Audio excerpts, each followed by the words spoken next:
जय हिंद दोस्तों, कैसे हैं आप सभी प्यारे भक्तों को हर हर महादेव।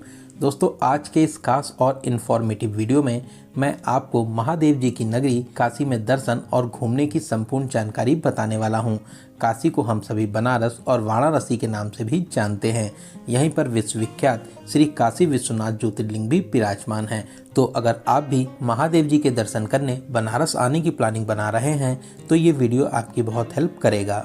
इस वीडियो में बात करेंगे आप यहाँ तक कैसे पहुँचेंगे, यहाँ पर होटल या धर्मशाला आपको कहाँ पर लेना चाहिए, दर्शन करने का सही तरीका क्या रहता है, आप यहाँ पर कौन कौन से प्रमुख मंदिरों में दर्शन कर सकते हैं, यहाँ पर खाने पीने की कैसी व्यवस्था है, और वीडियो के लास्ट में बात करेंगे संपूर्ण बजट की। तो A to Z complete information के लिए वीडियो को एक बार पूरा जरूर देखें। तो फिर चलिए आज मेरे साथ घूमिए महादेव जी की प्यारी सी नगरी बनारस में। दोस्तों, पूरे ही साल देश और दुनिया से करोड़ों भक्त यहाँ पर आते हैं। आप इसी बात से अंदाज़ा लगा सकते हैं, गोवा, शिमला और मनाली इन सभी जगह को मिला लें उससे भी ज़्यादा लोग यहाँ पर दर्शन करने के लिए आते हैं। तो फिर चलिए वीडियो में आगे बढ़ते हैं और एकदम शुरू से शुरू करते हैं और जानते हैं कि आप यहाँ तक कैसे पहुँचेंगे। यहाँ तक आने का सबसे सस्ता और सरल तरीका है ट्रेन का। यहाँ पर दो प्रमुख स्टेशन हैं, बनारस और वाराणसी रेलवे स्टेशन। हर प्रमुख स्टेशन से यहाँ तक डायरेक्ट ट्रेन आपको मिल जाएगी। दोनों ही रेलवे स्टेशन काशी विश्वनाथ मंदिर से लगभग 5 किलोमीटर की दूरी पर स्थित हैं, जिसे आप ई रिक्शा, ऑटो या इलेक्ट्रिक बस के माध्यम से पूरा कर सकते हैं। ई रिक्शा और ऑटो में आपसे शेयरिंग में 25 से 30 रुपये का चार्ज करते हैं, वहीं रिजर्व में 100 से 150 रुपये आपसे चार्ज करते हैं। बात करें बस की तो आसपास के शहरों और राज्यों से आपको यहां तक डायरेक्ट बस मिल जाएगी। बहुत से टूर एंड ट्रेवल्स वाले अपनी बस सर्विस यहां तक चलाते हैं, तो आप बस के माध्यम से भी बहुत ही आराम से यहां पर आ सकते हैं। वहीं अगर आप फ्लाइट से आना चाहते हैं तो यहाँ पर लाल बहादुर शास्त्री इंटरनेशनल एयरपोर्ट भी बना है, जो मंदिर से लगभग 26 किलोमीटर की दूरी पर स्थित है। आप आराम से फ्लाइट के माध्यम से भी यहाँ तक आ सकते हैं। बहुत से लोग अपनी खुद की कार से भी यहाँ तक आते हैं। कार से आने के लिए आपको यहाँ पर पार्किंग की फैसिलिटीज़ मिल जाएंगी बहुत से होटल्स में, और साथ ही साथ प्राइवेट पार्किंग की फैसिलिटीज़ भी आपको बनारस में मिल जाती हैं। तो चलिए, बहुत ही प्यारा सा सफ़र पूरा करके अब हम लोग पहुँच चुके हैं बनारस, और अब हम लोग बात करते हैं रुकने के लिए होटल या धर्मशाला आपको कहाँ पर लेना चाहिए।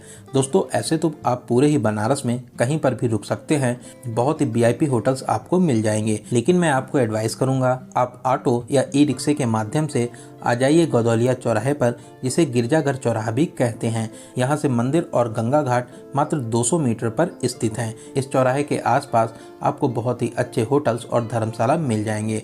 मेन रोड पर होटल्स थोड़े से कॉस्टली रहते हैं, वहीं अगर आप किसी भी गली में होटल लेते हैं तो बहुत ही अच्छा और बजट होटल आपको मिल जाएगा। यहाँ पर धर्मशाला के रेट 600 से स्टार्ट हो जाते हैं, वहीं होटल्स के रेट 1000 से स्टार्ट हो जाते हैं।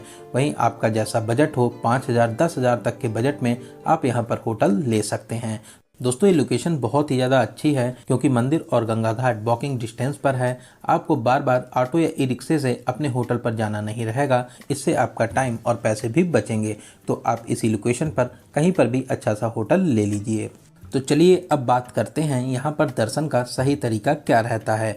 दोस्तों, सबसे पहले हम लोग चलेंगे गंगा जी में स्नान करने। गदौलिया चौराहे से ही दशाश्वमेध घाट के लिए रास्ता जाता है। जो आप रास्ता देख रहे हैं ये सीधे गंगा घाट के लिए जाता है। यहाँ पर आप माँ गंगा के पावन जल में स्नान कर सकते हैं, साथ ही साथ पूजा अर्चना भी करवा सकते हैं। तो गंगा जी में स्नान करने के बाद में अब हम लोग चलेंगे श्री काशी विश्वनाथ जी में महादेव जी के दर्शन करने। दोस्तों, मंदिर में एंट्री करने के 4 प्रमुख गेट हैं। गेट नंबर 1 जो ललिता घाट से जाता है, जहां पर कॉरिडोर बना हुआ है। दूसरा विश्वनाथ गली से, और फिर उसके बाद में गदौलिया चौराहे के पास में गेट नंबर 3 और फिर गेट नंबर 4 भी बना हुआ है। आप किसी भी गेट से एंट्री कर सकते हैं, लेकिन मैं आपको एडवाइस करूंगा कि आप गेट नंबर 4 से एंट्री करें, क्योंकि यहाँ पर भीड़ भाड़ थोड़ा कम रहता है। वहीं आप मंदिर में शीघ्र और सुगम दर्शन करना चाहते हैं तो यहाँ पर सुगम दर्शन काउंटर भी बने हुए हैं, जिसमें 300 रुपये पर पर्सन का चार्ज लेते हैं और आप बहुत ही आराम से दर्शन प्राप्त कर सकते हैं। वहीं अगर भीड़ भाड़ ज़्यादा है तो सुगम दर्शन में भी आपको 1 घंटा तक लग सकता है। दोस्तों अगर किसी को चलने में परेशानी है या कोई सीनियर सिटीजन है तो आप अगर चाहें तो यहाँ पर व्हील चेयर भी ले सकते हैं। गदौलिया चौराहा, गिरजाघर चौराहा और सुगम दर्शन काउंटर के पास से आपको व्हील चेयर मिल जाएंगी। यहाँ पर 300 से 400 रुपये का चार्ज करते हैं। मंदिर में दर्शन कराने के बाद में आपको फिर से यहीं पे ड्रॉप कर देते हैं। वहीं मंदिर में मोबाइल फ़ोन, इलेक्ट्रॉनिक वॉच और कोई भी सामान ले जाना अलाउ नहीं है। तो मंदिर के बाहर और मंदिर के अंदर दोनों जगह लॉकर बने हुए हैं। तो आप अगर चाहें तो मंदिर के बाहर भी लॉकर बने हुए हैं, यहाँ पर भी अपना सारा सामान रख सकते हैं। लेकिन इन दुकानों से आपको प्रसाद लेना रहता है, लेकिन यहाँ पर प्रसाद के रेट बहुत ही ज़्यादा हाईफाई रहते हैं। तो आप नॉर्मल दुकान से प्रसाद और फूल माला ले सकते हैं, फिर आप मंदिर के अंदर बने लॉकर में अपना सारा सामान जमा कर सकते हैं। तो चलिए फिर लाइन में लगकर महादेव जी के बहुत ही अद्भुत और दिव्य रूप के दर्शन कर आशीर्वाद प्राप्त करेंगे। महादेव जी आपकी सभी मनोकामनाओं को जरूर पूरा करेंगे।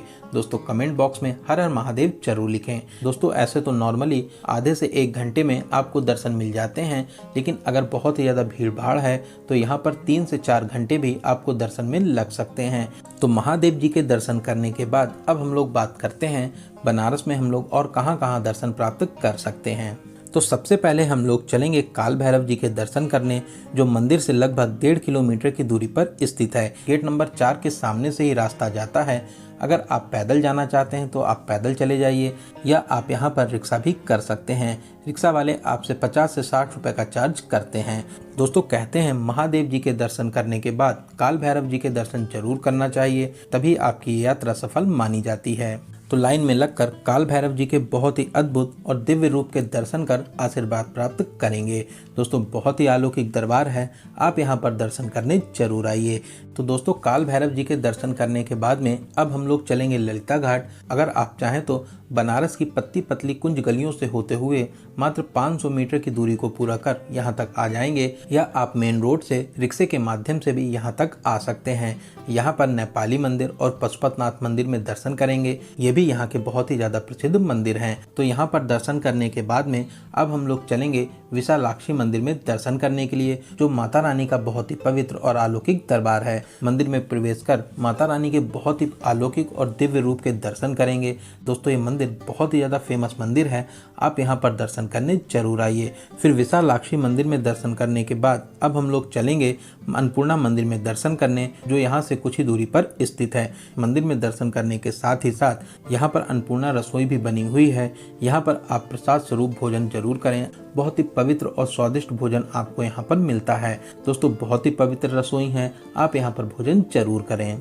तो इन सभी मंदिरों में दर्शन करने के बाद में अब हम लोग फिर से आ जाएंगे दशाश्वमेध घाट पर। दोस्तों बनारस को मंदिरों और घाटों का शहर भी कहते हैं, सभी घाटों की विशेष मान्यताएं भी हैं। अगर आप इन सभी घाटों के दर्शन करना चाहते हैं तो सबसे सस्ता और सरल तरीका है नाव से। आप नाव के माध्यम से इन सभी घाटों के दर्शन कर सकते हैं। नाव वाले आपसे शेयरिंग में 100 रुपये का चार्ज करते हैं, करीब 40 से 45 घाट के आपको दर्शन कराते हैं। वहीं आप अगर चाहें अपनी पर्सनल नाव से भी जा सकते हैं, इसमें आपसे 800 से 1000 रुपये का चार्ज करते हैं। अगर आप सभी 84 घाट के दर्शन करना चाहते हैं तो इसके लिए आपसे 1200 से 1500 रुपये का चार्ज करते हैं। दोस्तों नौका विहार का एक्सपीरियंस बहुत ही ज़्यादा खास रहता है। यहाँ पर कुछ प्रमुख घाट हैं, जैसे राजा घाट, केदार घाट, हरीशचंद्र घाट, अस्सी घाट, मणिकर्णिका घाट, पंचाल घाट, ललिता घाट, मीर घाट और भी बहुत से प्रमुख घाट हैं। आप इन सभी के नाव के माध्यम से दर्शन कर सकते हैं। दोस्तों मणिकर्णिका घाट वही घाट है जहाँ पर 24 घंटे दाह संस्कार होता है। इस घाट की बहुत ही विशेष मान्यताएं हैं, तो आप गंगा के इस पावन जल में नौका विहार जरूर करें। दोस्तों शाम को 7 बजे दशाश्वमेध घाट पर भव्य आरती का आयोजन भी होता है। शाम को 5 बजे से ही भीड़ आना शुरू हो जाती है। बहुत से लोग घाट पर बैठ के इस आरती के दर्शन करते हैं और बहुत से लोग नाव पर भी बैठकर सामने से इस आरती के दर्शन करते हैं। तो आप इस आरती में जरूर शामिल होइए। इस आरती का अनुभव बहुत ज़्यादा खास रहता है। इसके अलावा ललिता घाट पर बने कॉरिडोर के नज़ारे शाम को और भी ज़्यादा अच्छे लगते हैं। शाम को इसके नज़ारे देखते ही बनते हैं, तो आप शाम को इस कॉरिडोर पर घूमने जरूर आइए। साथ ही साथ आप मंदिर परिसर में भी प्रवेश जरूर करें। शाम को मंदिर परिसर के नज़ारे देखते ही बनते हैं। साथ ही साथ शाम को 7 बजे, 8 बजे और 9 बजे 15-15 मिनट के यहाँ पर लेजर लाइट शो भी होते हैं। इसमें काशी विश्वनाथ मंदिर के संपूर्ण इतिहास को बाखूबी से दिखाते हैं। तो शाम को आप ललिता घाट पर जरूर आइए, आपको यहाँ पर बहुत ही ज़्यादा अच्छा लगेगा। तो इन सभी प्लेसेस पे दर्शन और घूमने के बाद में शाम को हम लोग अपने होटल में आराम करेंगे और अगले दिन हम लोग चलेंगे बनारस में और भी जितने मंदिर हैं उन सभी में दर्शन करने। अगले दिन हम लोग उन मंदिरों में दर्शन करने चलेंगे जो यहाँ से कुछ किलोमीटर दूरी पर स्थित हैं। सबसे अच्छा तरीका है आप यहाँ पर ई रिक्शा या ऑटो बुक कर लीजिए। इसमें आपसे 1000 से 1200 रुपये का चार्ज करते हैं। 7 से 8 मंदिर में दर्शन कराते हैं और साथ ही साथ सारनाथ को भी कवर करते हैं। तो सबसे पहले हम लोग चलेंगे माँ दुर्गा मंदिर में दर्शन करने। दोस्तों ये मंदिर बहुत ही दिव्य और पावन स्थान है। यहाँ पर माता रानी के बहुत ही अद्भुत रूप के दर्शन प्राप्त करेंगे। बहुत ही भव्य और दिव्य शैली में ये प्यारा सा मंदिर बना हुआ है। साथ ही साथ यहाँ पर बहुत ही बड़ा कुंड भी बना हुआ है। तो माता रानी के दर्शन करने के बाद अब हम लोग चलेंगे अपने अगले मंदिर तुलसी मानस मंदिर और त्रिदेव मंदिर भी स्थापित हैं। बहुत ही भव्य और दिव्य शैली में दोनों ही मंदिर बने हुए हैं। यहाँ पर भी आपको दर्शन कर बहुत ही ज़्यादा अच्छा लगेगा। फिर यहाँ पर दर्शन करने के बाद में अब हम लोग चलेंगे संकट मोचन मंदिर। ये प्यारा सा हनुमान जी का मंदिर बहुत ही पवित्र और दिव्य स्थान है। दोस्तों मंदिर के अंदर मोबाइल फ़ोन, इलेक्ट्रॉनिक सामान और बैग ले जाना मना है। तो यहाँ पर लॉकर बने हुए हैं। आप लॉकर में सारा सामान जमा कर लाइन में लगकर मंदिर में प्रवेश करें। हनुमान जी के बहुत ही दिव्य और अलौकिक रूप के दर्शन कर आशीर्वाद प्राप्त कर सकते हैं। दोस्तों बहुत ही विशाल प्रांगण में ये प्यारा सा मंदिर स्थापित है। यहाँ पर दर्शन कर आपको बहुत ही ज़्यादा शांति और सुकून मिलेगा। तो यहाँ पर दर्शन करने के बाद अब हम लोग चलेंगे बनारस के बहुत ही प्रसिद्ध मंदिर विश्वनाथ मंदिर में दर्शन करने, जिसे बिरला मंदिर भी कहते हैं, जो बनारस हिंदू विश्वविद्यालय परिसर में स्थित है। तो बीएचयू कैंपस में प्रवेश कर अब हम लोग आ जाएंगे मंदिर के पास में। दोस्तों आप वीडियो में देख ही सकते हैं कितना दिव्य भव्य और अलौकिक मंदिर बना हुआ है। दोस्तों मंदिर में प्रवेश कर महादेव जी के बहुत ही अद्भुत रूप के दर्शन करेंगे। साथ ही साथ और भी देवी देवता यहाँ पर विराजमान हैं, सभी के दर्शन कर आशीर्वाद प्राप्त करेंगे। मंदिर परिसर में ही बहुत ही प्यारा सा पार्क बना हुआ है। आप यहाँ पर कुछ देर जरूर बैठें, आपको बहुत ही ज़्यादा अच्छा लगेगा। साथ ही साथ आप अपनी प्यारी प्यारी यहाँ पर फोटोशूट भी करा सकते हैं। दोस्तों बहुत ही अलौकिक स्थान है, आप यहाँ पर दर्शन करने जरूर आइए। यहाँ पर दर्शन कर आपको बहुत ही ज़्यादा अच्छा लगेगा। इन मंदिरों के अलावा आप मणि मंदिर, भारत माता मंदिर और इस्कॉन मंदिर में भी दर्शन कर सकते हैं। फिर यहाँ पर दर्शन करने के बाद में अब हम लोग चलेंगे सारनाथ। सारनाथ में बहुत ही फेमस बुद्ध स्तूप स्थापित है। साथ ही साथ यहाँ पर कुछ बुद्ध मंदिर भी बने हुए हैं। आप इन सभी में बहुत ही अच्छे तरीके से दर्शन करें। साथ ही साथ अपना कुछ क्वालिटी टाइम यहाँ पर जरूर स्पेंड करें। आपको यहाँ पर बहुत ही ज़्यादा शांति और सुकून मिलेगा। दोस्तों बहुत पवित्र स्थान है, मैक्सिमम लोग यहाँ पर दर्शन करने जरूर आते हैं। फिर सारनाथ में दर्शन और घूमने के बाद में अब हम लोग चलेंगे सर्ववेद महामंदिर धाम में दर्शन करने। कुछ ही समय पहले ये विशाल मंदिर बना है। बहुत ही दिव्य और अलौकिक स्थान है। बहुत ही विशाल प्रांगण में ये प्यारा सा मंदिर बना हुआ है। आप अपनी लिस्ट में इस मंदिर को जरूर शामिल करें। यहाँ पर दर्शन कर आपको बहुत ही ज़्यादा अच्छा लगेगा। तो दोस्तों बनारस के ये सभी प्रमुख मंदिर थे। आप अपनी लिस्ट में इन मंदिरों को जरूर शामिल करें। साथ ही साथ आप इन सभी मंदिरों में दर्शन करने जरूर आइए।